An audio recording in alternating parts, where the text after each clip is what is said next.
It means that at the time he made a promise that he's going to defend Israel, and at the time that he made a promise that he's going to be at the side of Israel, and he's going to do this, and he probably meant it. But as soon as he became the leader of America, officially HaShem took away his free choice. As we continue with the series of Pirkei Avot, Baruch Hashem, we're getting a lot of great feedback. We're going to also try to cover some recent events, because despite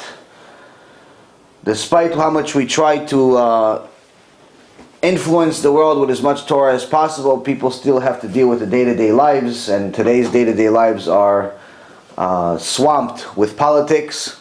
B'ezrat Hashem will also try to cover a little bit of Parashat Shavua and then Pirkei Avot.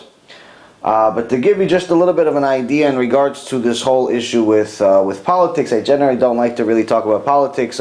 I never really liked it even before Torah, just because in order for you to be a politician, you have to be a professional liar.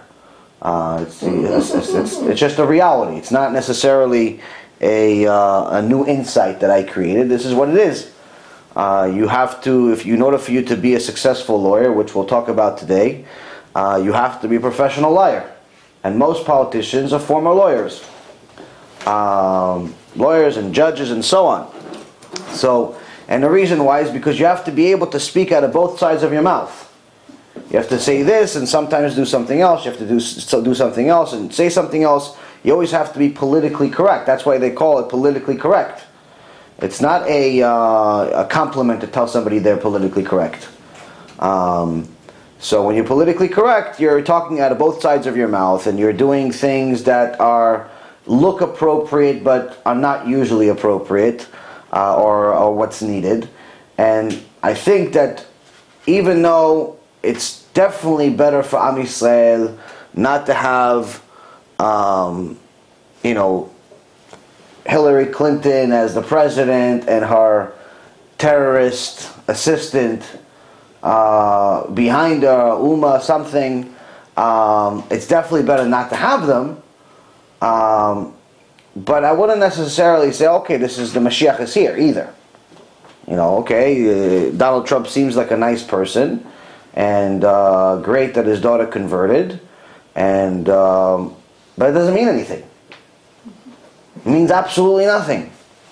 It means that at the time he made a promise that he's going to defend Israel, and at the time that he made a promise that he's going to be at the side of Israel, and he's going to do this, he probably meant it.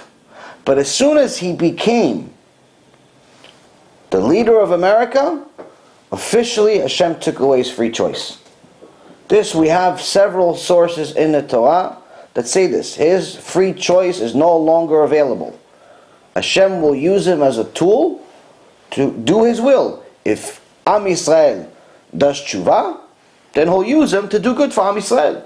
If Am Yisrael does not do TeShuva, then he'll use him to go and wake up Am Yisrael. And waking up is not usually a pleasant process. I never heard anybody enjoy waking up. No one enjoys waking up.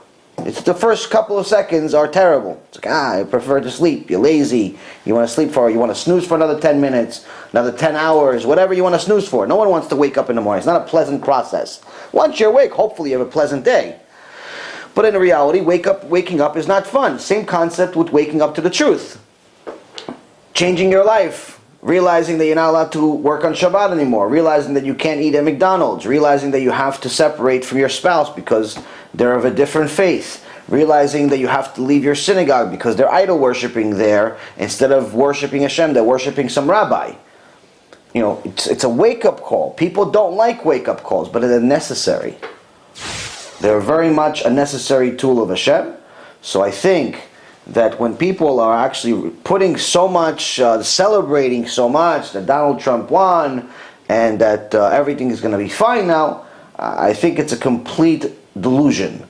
It's not Da'at Torah. It's not the what the mindset of the Torah. Yes, it's definitely better than the other person as far as on a rational perspective.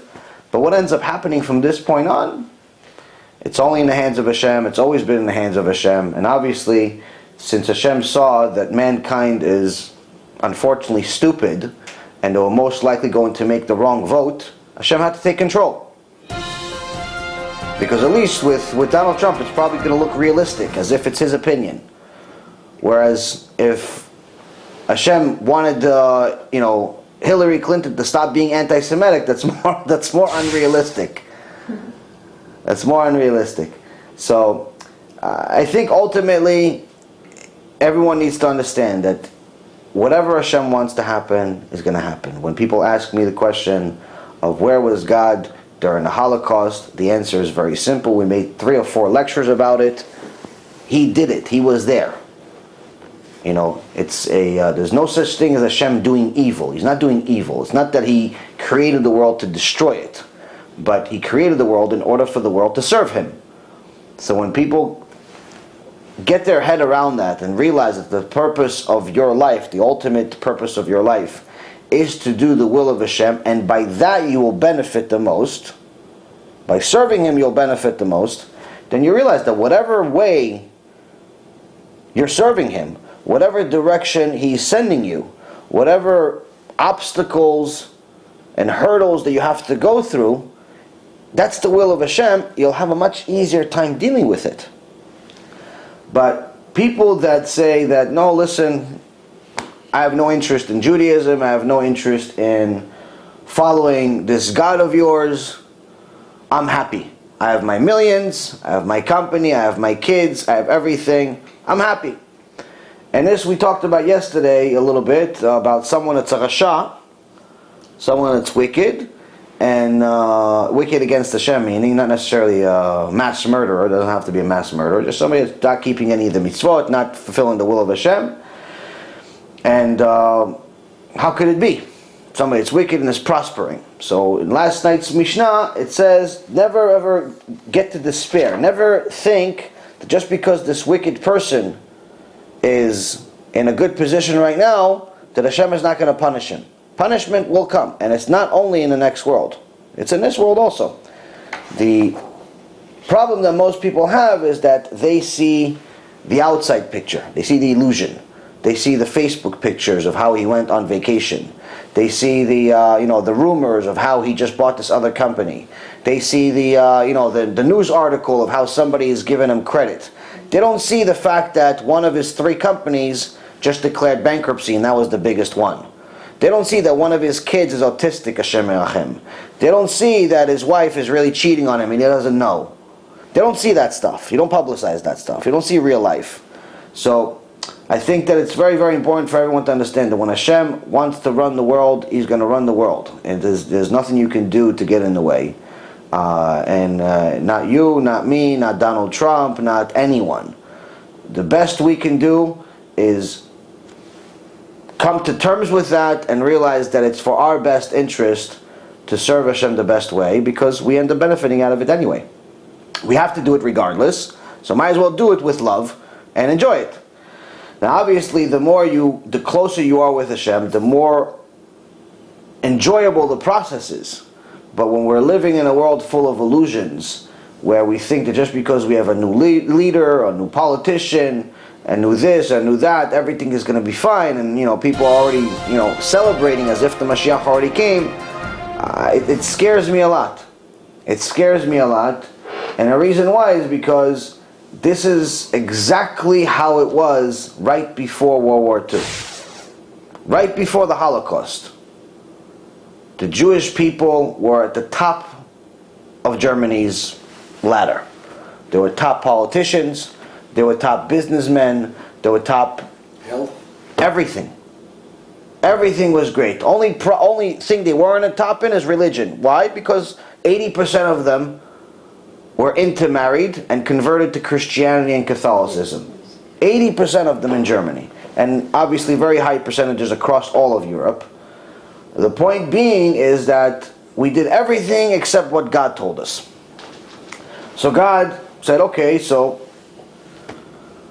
you think you have all the money, you think you have all the power, you're putting all of your eggs and all of your investments and betting it on man. And I wrote in the Torah, cursed is the man that depends on man instead of God.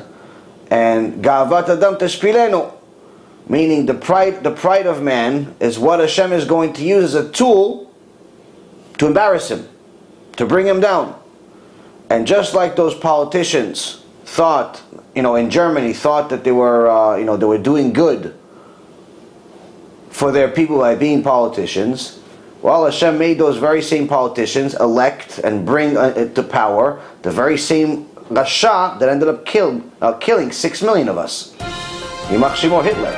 So, I think that the fact that so many people are depending on government and on anything, it's just a mistake, and it's very sad to me that that people are just mamash just spending so much of their energy following it at all. I only know it from my students.